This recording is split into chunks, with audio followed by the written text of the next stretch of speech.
Hola, ¿cómo están? He preparado un video en base, de hecho voy a presentar aquí un paper que escribí que está en un repositorio. Este es el repositorio que ustedes están observando, bixra.org. Aquí yo he subido varios papers. Este es el último, el que voy a exponer ahora. Lo tengo en español y lo tengo en inglés. El que voy a exponer va a ser en español, puesto que es mi lengua materna y me es más fácil expresarme en español, ¿no? Entonces, el paper que escribí está referente a la función z y le estoy llamando la función z como un caso particular de la fórmula de Euler-Maclaurin. Ahí están mis datos, este es mi nombre, soy ingeniero. Escribí varias versiones, esta es la última versión que escribí, noviembre 11 del 2022.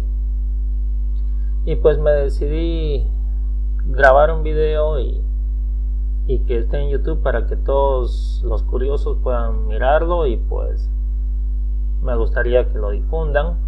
Primeramente espero que les guste el video, la demostración o las explicaciones de las ecuaciones que tienen que ver con la función z, y pues espero que les guste, así que comenzamos. Bueno, ahí está mi índice. Y bueno, empezamos introduciendo y hablando sobre qué es la función z de Riemann, ¿sí? La definición de la función z dice que z de s, ahora s es un número complejo, ¿sí? La función z entonces es una función compleja, de variable compleja, es igual o está definida como la sumatoria para m igual a 1, donde m va a ser un contador hasta el infinito, de la fracción 1 sobre m elevado a s. Entonces recordemos que s es un número complejo, ¿sí? Ahora, esta serie, la que vemos acá, Euler demostró de que es convergente cuando la parte real de s es mayor que 1. Ahora, Riemann se interesó en los valores de z de s cuando s es menor a 1, cuando la parte real es menor a 1, y él logró escribir una ecuación, la cual se llama la ecuación funcional de Riemann. Halló la continuidad de esta función, ¿sí? Y está definida así como lo ven acá, ¿sí? Z de s es igual a toda esta expresión de acá, donde vemos la función gamma y vemos la función z de 1 menos s. ¿Eso qué quiere decir? De que la función z depende de z de 1 menos s, o sea que si esta función converge, entonces podemos hallar todo este valor y hallar un valor de z, ¿sí? Pero si es que esto no convergiera, entonces aquí no podemos hallar. Entonces, esto es interesante porque, como sabemos de que los valores de la parte real de s mayor a 1 son valores convergentes, entonces cuando vale más que 1, aquí converge y podemos hallar valores de z. Bueno, esta función tiene un único polo que está definido en z de 1, ¿sí? Ahora, Euler también demostró otra ecuación. Bueno, de hecho aquí lo tenemos como z de 2k, o sea, z de los números pares, pero Euler lo demostró en esta serie, ¿no? Todavía él no la llamaba z como tal, ahora nosotros la llamamos como z, ¿no? Pero bueno, z de 2k está definido como menos 1 elevado a k menos 1 por 2pi elevado a 2k por b sub 2k, donde b son los números de Bernoulli, o sea, son números pares, sobre 2 por 2k factorial, ¿sí? Ahora, si nosotros combinamos esta función con la ecuación funcional de Riemann, pues podemos encontrar valores para z cuando son números enteros negativos, ¿sí? Cuando la variable toma valores enteros negativos, y esto es igual a menos 1 b sub k más 1 sobre k más 1. Recordemos nuevamente que b son los números de Bernoulli, ¿ya? Justamente en el siguiente punto vamos a hablar sobre los números de Bernoulli y las potencias de Bernoulli, suma de potencias, mejor dicho. Entonces, bueno, hasta aquí todo conocido. Esto también es conocido, ¿sí?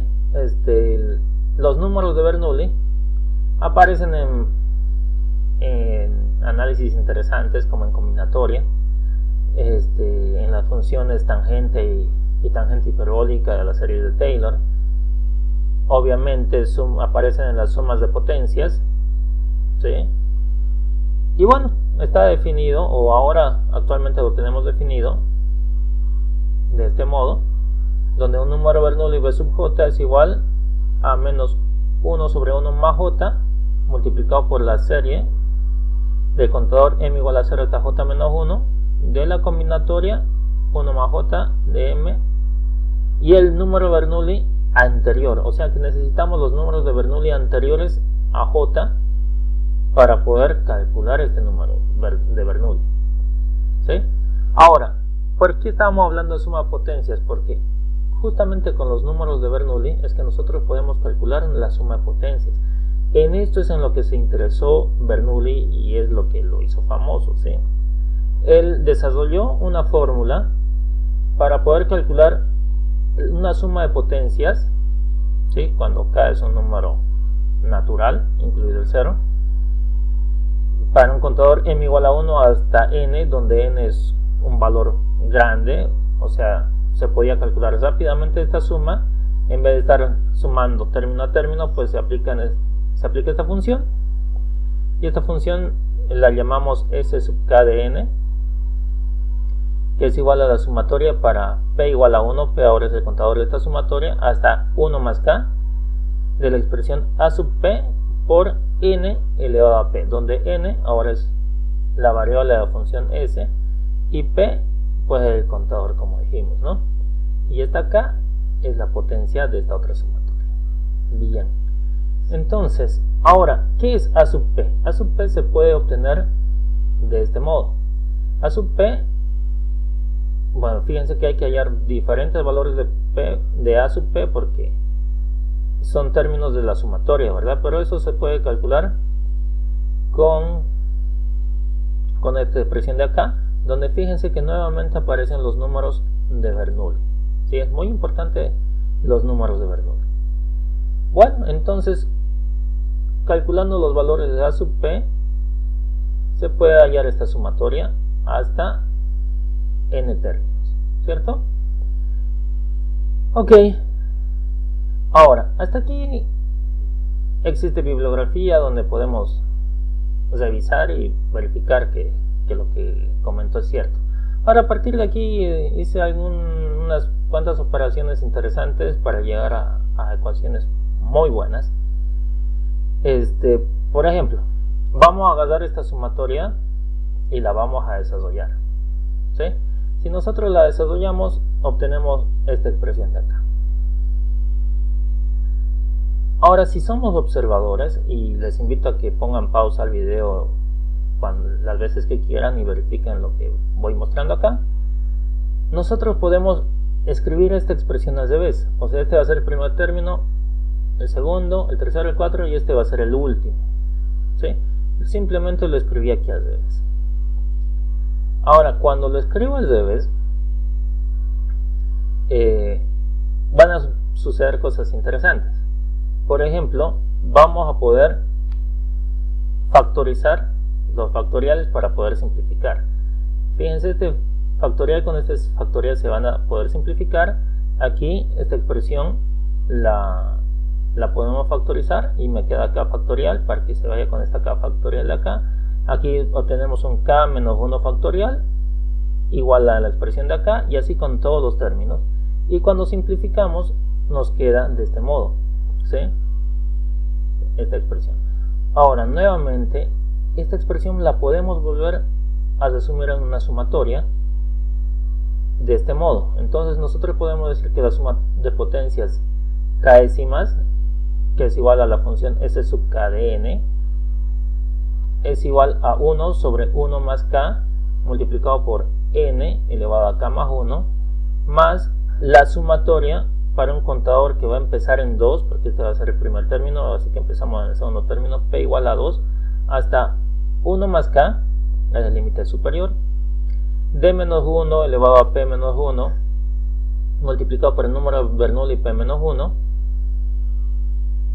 y dividido entre 1 más k por p menos 1 factorial.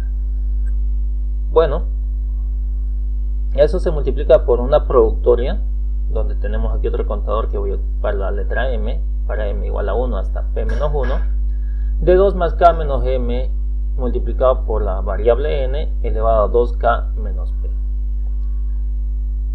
Así que esta expresión de acá se deduce de este modo. Ahora, si es que somos observadores, este primer término de aquí lo puedo expresar así, ¿sí? O sea, si yo resuelvo esta integral, obtengo esta solución. Y esta sumatoria la puedo expresar como un producto por las derivadas de orden superior p menos 1, ¿sí? De la función n elevado a k. Si cambio el signo acá a la potencia k, pues me quedaría la sumatoria para m igual a 1 hasta n de 1 sobre m elevado a la menos k es igual a la función s sub menos k de n. Bueno, o sea, se invierten aquí las expresiones. Este término se convierte como una fracción y aquí sucede lo mismo, ¿cierto? Entonces estas expresiones 9 y 10 son equivalentes y son interesantes porque aquí ya se va pareciendo mucho a la suma de potencias inversas que analizó Euler y que luego nosotros le llamamos la función z, ¿no? Es por eso que hicimos esto. Entonces vamos a guardar estas dos ecuaciones porque las vamos a ocupar más adelante. Antes de avanzar, algo que sí me toca recalcar, ya que hemos hablado de los números de Bernoulli, es que todos los números de Bernoulli de índice impar valen 0, ¿sí? Eso creo que no lo puse aquí en el paper, pero bueno, lo voy a recalcar porque más adelante también nos va a hacer falta eso. Bueno, ahora vamos a hablar de una ecuación, mejor dicho, de una fórmula denominada Euler-Maclaurin, que es una fórmula para poder aproximar sumatorias de funciones, ¿sí?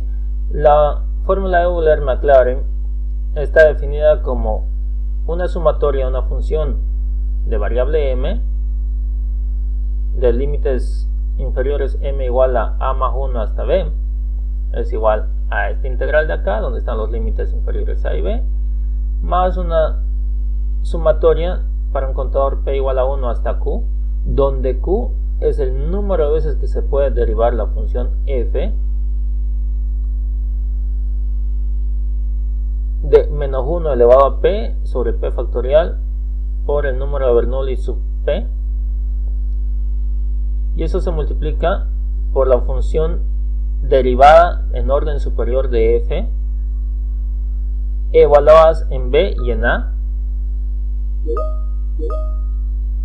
más un error denominado r sub q. Aquí lo estoy colocando en minúscula, en otras bibliografías lo van a ver en mayúscula, pero me conviene colocarlo en minúscula porque voy a ocupar la r mayúscula para otras cosas.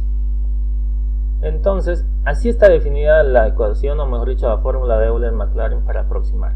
Es buena para aproximar porque este es el error para la aproximación. Si es que no existiera este error, esta sumatoria sería equivalente a esto. Pero hay un pequeño error que es r sub q. Bueno, aquí r sub q está definido en base a los polinomios de Bernoulli. Este es un polinomio de Bernoulli. Y bueno, los polinomios de Bernoulli se definen de este modo. Esto simplemente como comentario, porque no nos vamos a ocupar mucho con estas dos ecuaciones. La que nos va a interesar va a ser el valor de r sub q. Y bueno, entonces ahora vamos a definir ciertos límites. Vamos a definir el límite inferior a que sea 0 y el límite superior que valga n. Entonces podemos describir esta ecuación, esta de acá, como sumatorias de m igual a 1 hasta n de m elevado a s igual a esta integral con los límites 0 y n desde 0 hasta n, más esta sumatoria acá para p igual a 1 hasta q, evaluados desde 0 hasta n, ¿no? En las derivadas de orden superior, más un ESOR R sub q. Bien, si continuamos, podemos escribir la ecuación de este modo. Este es el mismo término, escribimos la integral y vamos a ocupar la sumatoria, pero fíjense que lo estamos evaluando en n.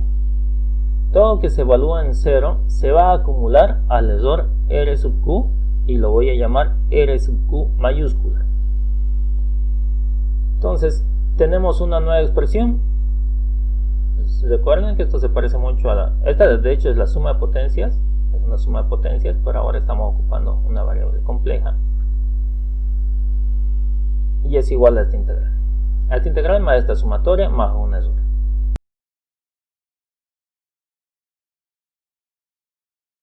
Ahora podemos escribirlo al revés. Es equivalente escribirlo así, como una sumatoria de potencias de una fracción 1 sobre m elevado a s, que esta es la serie que nos interesa, la que hemos estado estudiando, la que va a ser luego la función z, que eso es igual a esta integral más esta sumatoria más un ESOR residual R sub q. ¿Sí? Entonces ese es un número complejo. Ahora, si nosotros hacemos que n tienda al infinito, porque esa es la serie de la función z cuando n tiende al infinito, ahora vamos a considerar que la función, esta función de acá, esta fracción, va a ser infinitamente derivable. Entonces R sub q pues no se va a poder calcular fácilmente, de hecho no se puede calcular. Entonces nosotros podemos despejar este valor de R sub q y va a ser igual al límite cuando n tiende al infinito de esta serie, esta suma, menos esta expresión de acá. ¿Sí? Simplemente hemos despejado R sub q, que es el ESOR residual acumulado, y recordemos que S es una variable compleja, ¿no? Ahora, si nosotros desarrollamos esta expresión de acá, esta sumatoria, pues vamos a tener esto de acá, ¿no? ¿Para qué hemos desarrollado eso? Porque vamos a analizar tres casos. Vamos a considerar, como ya sabemos que S es una variable compleja, vamos a considerar de que la parte real de S sea mayor a 1. Si la parte real de S es mayor que 1, y desarrollamos acá, fíjense de que todos estos términos se van a hacer 0, porque si la parte real es mayor que 1, esta expresión se hace 0, esto se hace 0, se hace 0. Lo único que sobrevive va a ser la sumatoria, la primera sumatoria. Todo lo demás se va a anular. Por lo tanto, va a quedar de que R sub q de S es igual a la sumatoria desde m igual a 1 hasta el infinito de la fracción 1 sobre m elevado a s. Entonces, esto sí y solo sí, la parte real aquí faltó parte real de s, es mayor a 1, ¿no? Ahora eso nos hizo recuerdo a algo, de que esta serie convergía cuando la parte mayor o la parte real de s era mayor a 1, entonces esta serie converge, ¿cierto? Y ese valor lo llamamos z, o sea que nosotros podemos decir que el ESOR residual R sub q de s es igual a z de s si solo si la parte real de s es mayor que 1 y s pertenece a los complejos.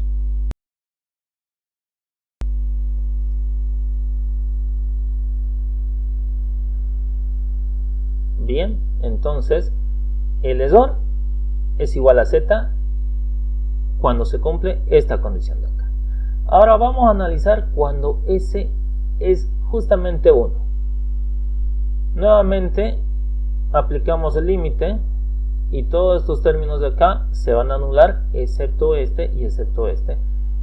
Esta serie tiende al infinito, esto ha sido demostrado también por Euler, de que es una serie no convergente, de modo que tenemos de que el error residual R sub Q de 1 es igual a infinito menos, y esta expresión pues la podemos, es indeterminada, podemos llamarla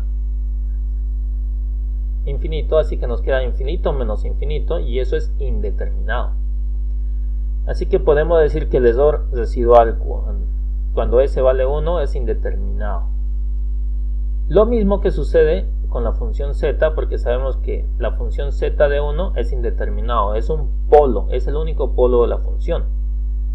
Indeterminado, y aquí también tenemos indeterminado. O sea que nuevamente el error residual coincidió con el valor de z. Ahora vamos a considerar de que S sea un número natural negativo, entonces no sería un número entero negativo, ¿sí? Aquí estoy nombrando de que K es un número natural y entonces S va a ser igual a menos K. Si S es igual a menos K y K es un número natural, pues la expresión se escribe de este modo, ¿sí? R sub Q de menos K es igual a este límite cuando n tiende al infinito de la sumatoria. Ahora, vamos a hacer algo interesante. Esta sumatoria de acá, esta de acá, la vamos a dividir en dos pedazos, ¿sí? Porque esto va desde P igual 1 hasta Q, pero vamos a considerar de que Q es infinito porque la función es infinitamente derivable. Por lo tanto, podemos escribir la sumatoria en dos partes. La primera parte va a ser para P igual a 1 hasta Q, que va a ser igual a K, o sea, para P igual a 1 hasta K. Y la otra parte va a ser para P igual a K más 1 hasta Q, que Q la voy a considerar infinito, que va a ser la función infinitamente derivable. Así que nos queda la expresión de este modo. Ahora observen de que todo este término es la función S que habíamos analizado al principio. Miren, esta expresión, la ecuación 10. Entonces, ¿dónde estamos? Aquí. Entonces, todo esto es la función S, pero como tiene negativo, aquí se factoriza el signo y tenemos que la sumatoria de m igual a 1 hasta n de m elevado a k menos sumatoria de m igual a 1 hasta n de m elevado a k. Así que estos dos términos se anulan y nos queda simplemente esta otra serie para p igual a k más 1 hasta q, cuando q tiende al infinito. ¿Sí? Cuando q es infinito. Entonces, queda la expresión del siguiente modo: el error residual total, R sub Q de menos K, es igual al límite cuando n tiende al infinito de menos la serie, esta de acá, ¿cierto? Desde K más 1 hasta infinito, o hasta Q, como quieran entender. Bueno, ahora vamos a desarrollar esta sumatoria acá, lo cual queda de este modo, esta expresión, y vamos a considerar, o nos vamos a dar cuenta, fíjense, de que n es infinito. Si aplicamos el límite, entonces infinito elevado a un número negativo, pues se va a hacer 0, y nuevamente se van a eliminar todos estos términos y simplemente va a quedar esto. Y esto se va a hacer 1, así que va a quedar simplemente esta expresión de acá. Lo que nos queda es que R sub Q de menos K es igual a menos 1 elevado a K más 1 multiplicado por el número Bernoulli sub K más 1 sobre K más 1 factorial por K factorial. Ahora, si podemos simplificar este K factorial con este K más 1 factorial, únicamente nos queda K más 1. Así que se reduce todo a esta expresión de acá. Ahora, lo que les decía hace un momento, todos los números de Bernoulli de subíndice impar son igual a 0. Por lo tanto, esta expresión de aquí se puede deducir solamente a esta, de que R sub Q de menos K es igual a menos el número de Bernoulli K más 1 sub K más 1 sobre K más 1. Si solo si K es un número natural. Esta ecuación, que es la ecuación 24, es idéntica a la primera ecuación que la presentamos acá. La primera ecuación conocida, ¿sí? Esta acá.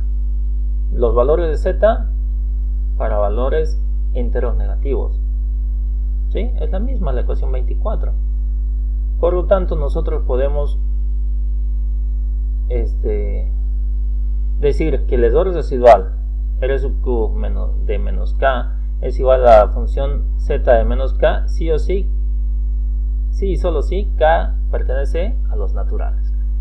Entonces, en estos tres casos hemos definido de que la función R sub Q es igual a la función z. Primero en todo el dominio complejo para valores enteros mayores a 1, aquí. Luego para valores negativos enteros, o sea, del otro lado de la función, y coincide también en el polo. Entonces existe una ley que es el principio de continuidad analítica, y por este principio de continuidad analítica nosotros ya podemos definir de que R sub Q es igual a z, a la función z. Por lo tanto, nosotros podemos escribir de que z de S es igual al límite cuando n tiende al infinito de esta sumatoria menos esta integral y menos esta otra sumatoria, ¿sí? Acuérdense de que Q es el número de veces que se puede derivar la función, esta función, ¿no? 1 sobre m elevado a s. Bien, entonces hemos encontrado una nueva ecuación para hallar z. Pero esta ecuación nos va a servir para muchas más cosas. Primeramente para entender qué es z. Y ahora sí vamos a entender. Si nosotros graficamos esta serie de acá, nos vamos a dar cuenta que es una espiral. Bueno, de hecho, me voy a ir a GeoGebra y vamos a graficar esta serie y vamos a graficar esta función de acá, ¿sí? Que yo la llamo S, la función S. Entonces, si graficamos, esta es una serie de puntos, los valores, si graficamos nos va a dar estos puntos.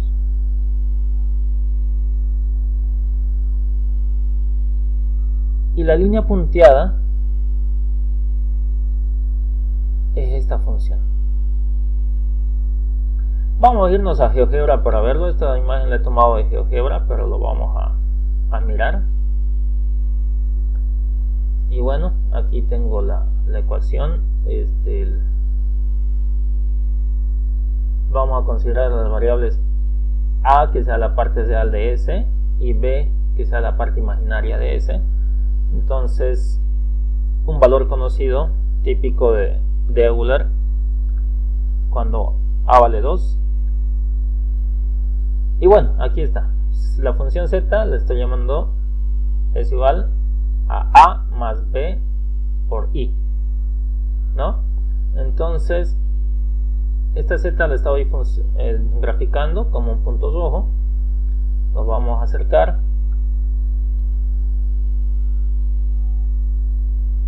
Esta serie de puntos que se observa acá, esta secuencia que hemos graficado en GeoGebra, ¿sí? Como estamos considerando de que la parte imaginaria vale 0, toda esta expresión de acá se anula y simplemente nos queda la sumatoria de 1 sobre n elevado a a. Y aquí se observa de que z es pi cuadrado sobre 6. Fíjense cómo se va acercando esta serie hacia este punto. Si aumentamos la serie, miren, simplemente aquí yo tengo graficado hasta n igual a 100. Cambiémosle a 200 y vamos a ver cómo se acerca. Observen bien cómo se acercó más. A medida que vamos aumentando aquí los valores de n, nos vamos a ir acercando más, pero en el infinito vamos a converger a este valor, a pi cuadrado sobre 6, que es el valor que demostró Euler en su famoso problema de Basilea. Bueno, pero ahora vamos a observar qué pasa. A ver, tenemos a igual a 2 y vamos a aplicar que sea un número complejo. Por ejemplo, que b valga 5. Ya se graficó. A ver, vamos a observarlo. Aquí está. Nos vamos a acercar.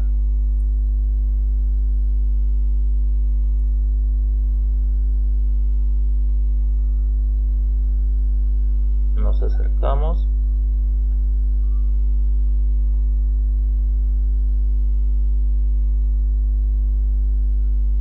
Ahí está.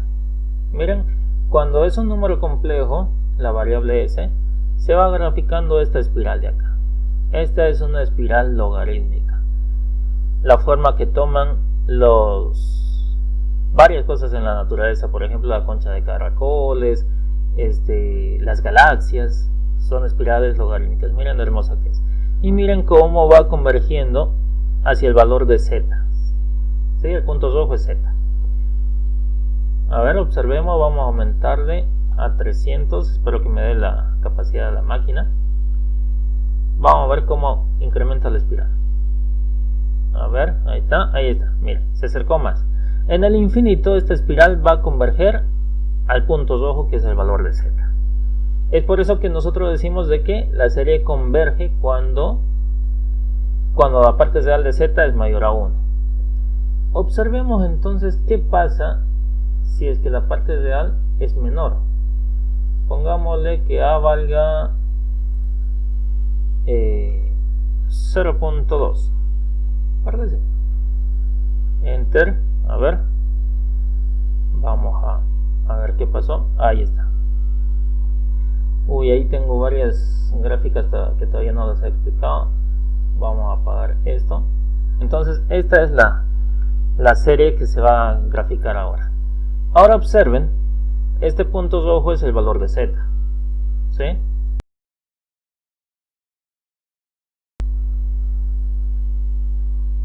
Y observen que la espiral se va alejando de z. Esta vez es una espiral que sale de z. Miren, a ver, vamos a bajarle el valor de aquí, 310 mucho, vamos a ponerle de nuevo 100. Y miren cómo se va a recortar la espiral, ¿sí? Entonces, a medida que nosotros aumentamos los valores de n, la espiral sigue alejándose de z, pero el centro de la espiral sigue siendo z. Entonces, la interpretación del valor de z es justamente eso. La serie se grafica como una espiral y z es el centro de la espiral. Eso tiene que quedarnos claro. Z es el centro de la espiral. Ahora, si yo grafico, observemos la curva azul. Esta curva azul es lo que tenemos aquí en la ecuación. Es esta integral menos esta sumatoria. Obviamente esta sumatoria tiene infinitos términos, pero ocupando los primeros términos ya obtenemos una muy buena aproximación. ¿Sí? A toda esta función yo en GeoGebra lo he llamado S. ¿Sí? Entonces la graficamos y es esta curva azul. Esta curva azul es una espiral logarítmica con centro en el origen. ¿Sí? Fíjense, son bastante parecidas. Pero ahora, si a esta curva azul le sumamos z, que está acá, miren, le voy a sumar la parte real de z acá y la parte imaginaria de z acá. Miren cómo coincide. Vamos a apagar esto. Miren la coincidencia de la serie de puntos con la ecuación que hemos encontrado. Entonces, esta ecuación converge en z. ¿Sí? Bueno, el centro de la espiral es z.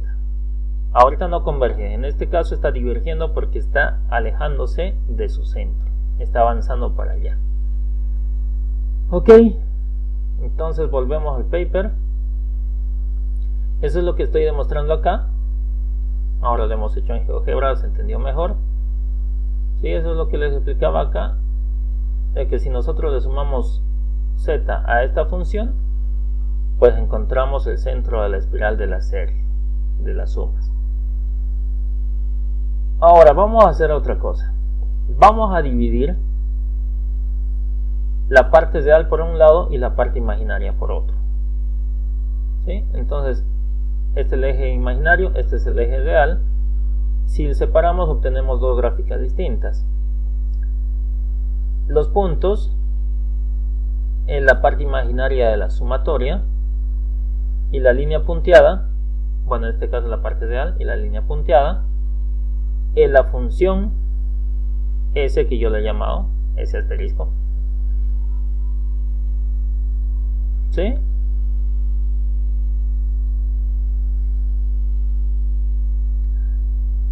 Y pues nos queda así, ¿verdad? Ahora la parte real de la función siempre tiene centro su, ¿cómo se llama? Su media, su valor medio, ese es el nombre correcto, el valor medio de la función S, que la llamo a esta parte de acá, el valor medio de esta expresión siempre es 0, o sea que su eje está en el origen. Pero si a esta ecuación le sumamos z, se va a desplazar aquí, y aquí está desplazado. Entonces aquí podemos observar la serie de sumatoria y esta es la función. Fíjense que no coincide, pero a medida que vamos avanzando hacia el infinito, se va acercando más la función a la serie de puntos. Y fíjense de que esta línea de acá, el eje de la función trigonométrica que vemos acá, es el valor de z, ¿no? Entonces aquí el eje está en 0 y cuando le sumamos la parte real de z, pues está acá. Lo mismo va a pasar con la parte imaginaria. Si analizamos por separado la parte imaginaria, esta es la función con eje en 0 y esta es la serie de puntos, esta sumatoria. Y si a esta función le sumamos el valor de z en la parte imaginaria, este es el eje, o sea que el eje de esta serie de puntos es el valor de z en la parte imaginaria. Ahora que comprendemos lo que es la función z, vemos aquí funciones sinusoidales. Es una función bastante compleja, ¿sí? Pero vemos de que tiene un valor medio, la función, que es el eje, y ese valor es el valor de z. Bueno, con todas esas herramientas ahora vamos a analizar la hipótesis. La hipótesis de Riemann es muy famosa porque, bueno, es parte de un problema del milenio. Ya muchos conocen acerca de que es parte de los 7 problemas más importantes que hay, que llevamos más de 150 años sin poder resolver este problema. Y bueno, ¿qué dice la hipótesis de Riemann? La hipótesis de Riemann dice que la función z en la franja, bueno, lo voy a explicar acá. Aquí tenemos el plano complejo, la variable s, y para valores mayores que 1, sabemos que aquí z obtiene valores donde converge, la serie converge, ¿no? Para valores menores que 0, aquí podemos hallar valores con la ecuación funcional de Riemann, obteniendo valores de acá. Pero cuando nosotros queremos calcular entre 0 y 1, esta es una franja crítica porque la serie no converge por ningún lado y no podemos obtener valores dentro de esta franja. Ahora, la función z tiene dos tipos de ceros: los ceros no triviales y los ceros triviales. Los ceros triviales son valores pares negativos, o sea que aquí está un 0, en el 4 está el otro 0, menos 6, menos 8 son los ceros triviales. pero los ceros no triviales están dentro de esta franja. Esos ceros no triviales, Riemann conjeturó de que todos están sobre esta recta, sobre la recta de la parte real igual a 1/2. Todos están alineados aquí. Esa es la hipótesis que tiene Riemann. Pero como la ecuación funcional no nos permitió poder calcular dentro de esta franja, pues no se puede demostrar esa hipótesis. Numéricamente se ha demostrado, se han obtenido billones de ceros computacionalmente y que todos tienen la parte real igual a 1/2, pero matemáticamente aún no está demostrado. Bueno, a eso vamos. Bien, entonces ahora que tenemos claro en qué consiste la hipótesis, bueno, esto tiene mucho que ver con los números primos, porque en base a estas ecuaciones es que Riemann escribió una función contadora de primos, donde esa función contadora de primos necesita de los ceros no triviales y de los ceros triviales. Por eso es que él conjetura de que todos están sobre la franja de 1/2. Si es que no fuera así, la ecuación que él escribió no sirve. Pero si es que los ceros no triviales todos están sobre esta franja, la ecuación que él escribió es correcta. Así que es por eso la importancia de la función, o mejor dicho, de la hipótesis de Riemann. Ok, ahora sí podemos demostrar la hipótesis. ¿Será cierta? ¿Será falsa? Pues aquí vamos. Ahora, nosotros podemos partir de lo siguiente, de que z de a más bi, ya donde a es la parte real, b es la parte imaginaria, esto tiene que ser igual a z de 1 menos a menos bi, y eso es igual a 0. ¿Esto de dónde sale? Esto sale de la ecuación funcional de Riemann, ¿sí? Esto tiene que ser igual a 0 para que sea un 0 no trivial. Ahora, ¿qué valores va a tomar A? ¿Qué valores va a tomar B? B va a tomar muchos valores y A, según la hipótesis, siempre va a valer 1/2. Pero bueno, eso es lo que tenemos que demostrar. Entonces partimos de esta expresión, ¿ya? De la ecuación funcional de Riemann. Si es un 0 no trivial, se debe cumplir esta expresión.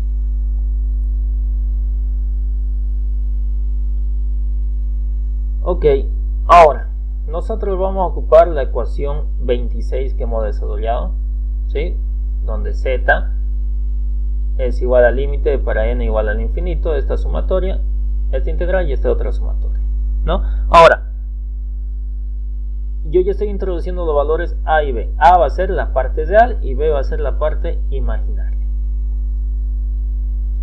Si nosotros desarrollamos esta expresión de acá, tenemos esta sumatoria que está acá, la integral se escribe de este modo y esta otra serie pues se escribe así. Ahora, como a está dentro de la franja crítica, o sea está entre 0 y 1, ahí está, eso implica de que todos estos términos de acá se van a anular. Lo único que va a sobrevivir va a ser esta sumatoria y esta primera expresión. Lo demás se hace 0. Así que queda de este modo. Z de a más bi es igual al límite cuando n tiende al infinito de esta sumatoria menos esta fracción de acá. Entonces, a y b, recordemos, son números reales, ¿sí? Ahora, nosotros sabemos de que z, si es un 0 no trivial, se debe cumplir esto. Por lo tanto, reemplazamos acá, 0 es igual a esta expresión de acá, y vamos a despejar o igualar esta sumatoria con esta fracción, ¿sí? Con este límite, aplicando siempre el límite, ¿no? Ahora nosotros vamos a separar la parte real de la parte imaginaria aplicando propiedades de Euler. Entonces este límite se expresa como dos sumatorias, la primera con cosenos y la segunda con senos, y aquí hay un signo negativo, y eso va a ser igual al límite de esta otra parte que también ya lo hemos desarrollado, ¿sí? Estamos separando la parte real y la parte imaginaria. Lo mismo va a pasar con esta otra expresión de acá, z de 1 menos a menos bi, que eso también tiene que ser 0. Entonces nos queda esta otra ecuación de acá. Entonces la ecuación 34 y 35 tienen que ser, bueno, tienen que ser equivalentes, ¿no? Porque están expresando los ceros no triviales. Ahora vamos a tomar únicamente la parte real de estas dos ecuaciones y las vamos a comparar. Por lo tanto, podemos escribir el límite cuando n tiende al infinito de esta expresión que está acá es igual a toda esta expresión, o sea, estamos anulando la parte imaginaria. Estamos igualando simplemente lo real con lo real, y por aparte se podría igualar lo imaginario con lo imaginario, pero solamente nos vamos a interesar en lo real, ¿sí? La parte real. Entonces igualamos esta sumatoria con este límite. Nos queda esta expresión de acá. Una vez más les invito a poner pausa en cualquier momento para analizar las ecuaciones, a ver si están correctas. No quiero detenerme en eso porque ya el video está un poquito largo, pero espero que vayan junto conmigo, que no se estén perdiendo. Y bueno, del mismo modo vamos a aplicar esta segunda ecuación, donde está esta, y nos queda esto de acá, ¿no? Son dos expresiones bastante parecidas. Uno va a ser 1 menos a, aquí simplemente a cuadrado, pero aquí va a estar al revés, ¿no? Bueno, tenemos las ecuaciones 38 y 39. Ambas se supone que han partido de un cero no trivial. Ahora vamos a considerar de que a es mayor a un medio. Si a es mayor que un medio, entonces la expresión a menos 1 tiene que ser menor a un medio, ¿no?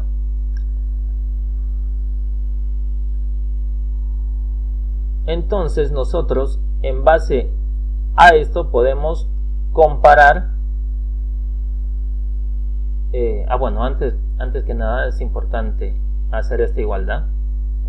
Vamos a igualar amplitudes.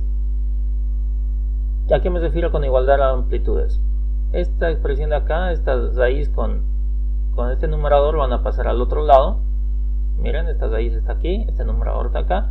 Y lo mismo acá, esta raíz está acá, este numerador viene acá.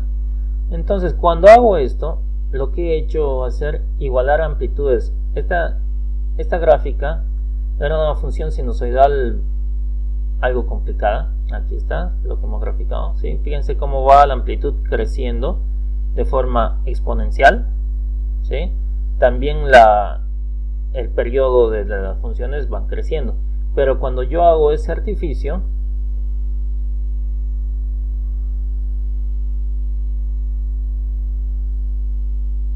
cuando he igualado amplitudes, ¿por qué? Porque ahora aquí tengo un límite de una función trigonométrica sencilla.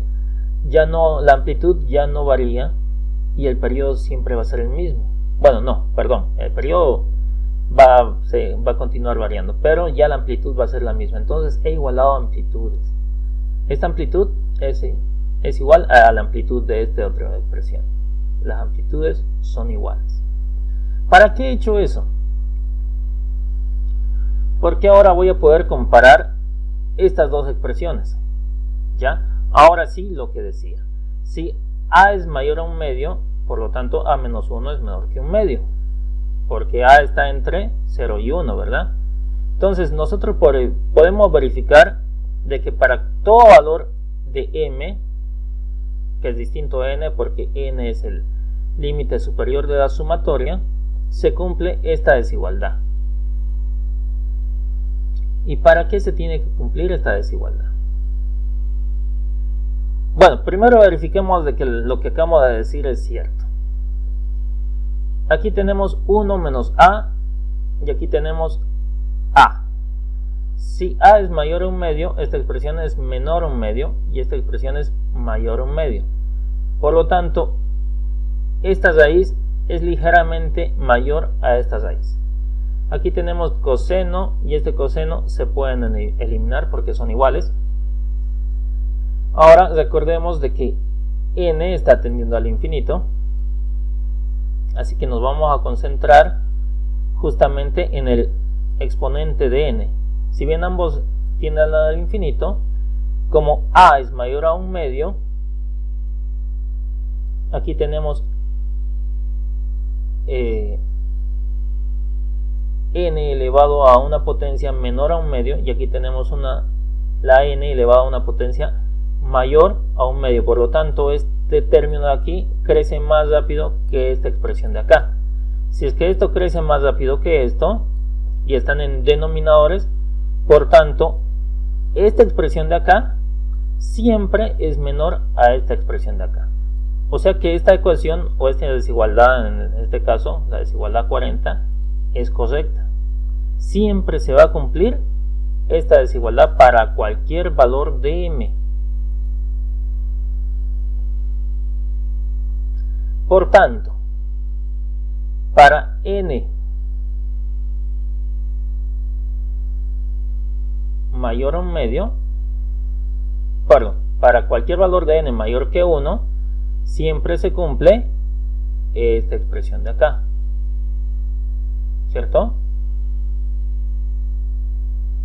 Ahora, si esto siempre se cumple por esta desigualdad 41, eso implica de que la función z de a más bi es distinto de la función z 1 menos a menos bi para cualquier valor de a que sea distinto a 1/2. ¿Qué estoy diciendo? Gráficamente lo que estoy diciendo es esto: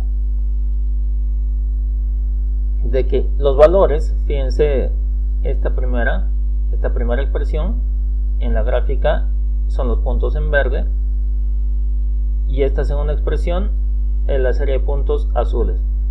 Lo que estoy diciendo es que siempre la serie verde es mayor a los valores de la serie azul, siempre cuando a es mayor a 1/2, y nunca coinciden.